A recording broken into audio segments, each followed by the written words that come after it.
Hi there, first graders. Well, I am in my new reading spot, and we are going to start off on Monday reading a chapter in Zoey Sassafras. I hope everybody had a good weekend.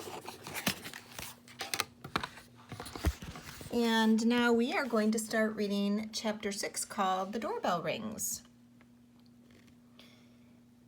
Now, as I'm reading it, you either can follow along, listen, read with me, but then you have to be thinking about the story, because at the end of this chapter, I'm going to ask you a question. I want you to respond to me on our Google Classroom.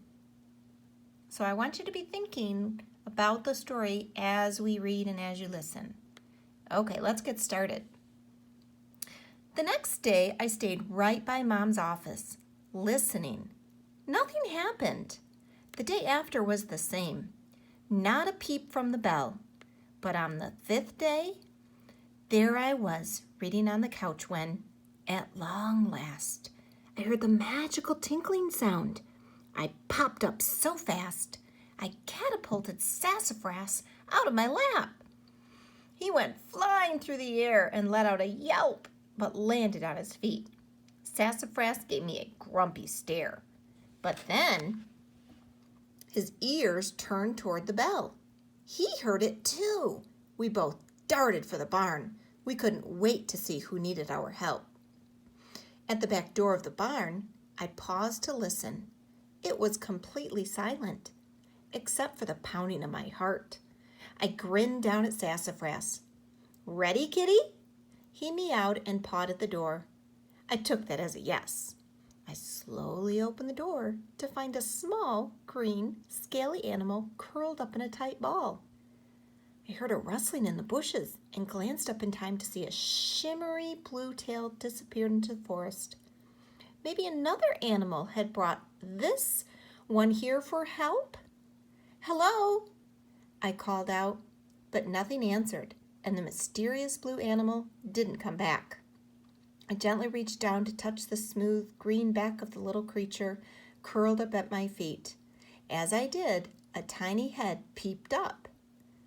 "Oh," I whispered, "you're so cute." Two sad eyes stared up at me.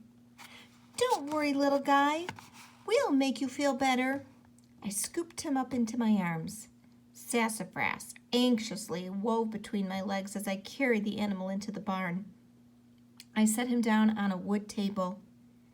"You're kind of heavy for such a little thing." I gave him one more gentle pet.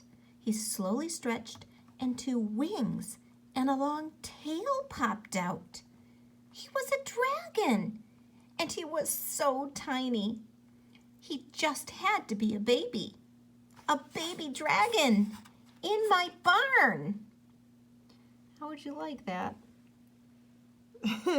That'd be kind of cool. He's cute.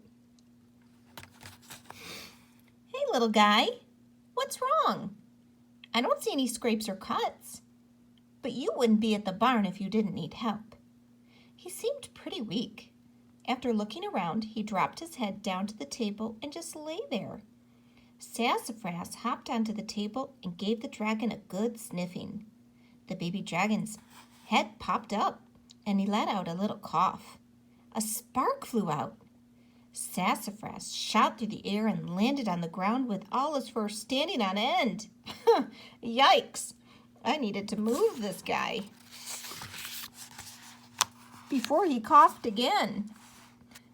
I need to find a place to keep you that won't catch on fire. I looked around the barn. Let's see. Wood, fabric, and hay all burn easily. Bingo! Let's put you in this pen with a dirt floor.